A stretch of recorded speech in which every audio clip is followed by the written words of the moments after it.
响应着文化部国家语言整体发展，台南基本款协会甲22间在地店家合作，推出着台语的菜单，要甲本土语言应用伫日常的生活。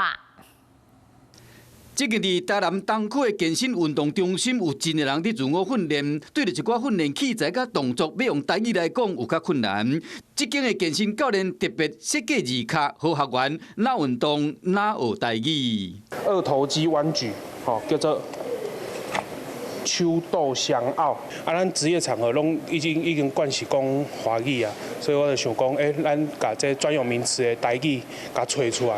另外，由民间社团所发起的一场彰显台语社会运动，甲成年人合作推出台语的菜单。咱希望大家咧食好料的时阵，嘛会当了解本土语言。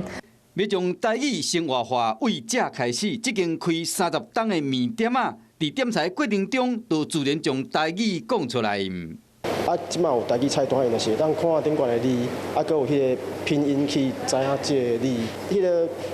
品相的名去读名念安尼。头家本身毛乐团时常发表台语歌的创作，伊希望讲愈来愈侪人伫日常生活中讲台语。Hello， 我是蒋欣梅，想要抢先掌握最及时的新闻资讯吗？赶快订阅、按赞、开启小铃铛，锁定华视新闻 YouTube 频道。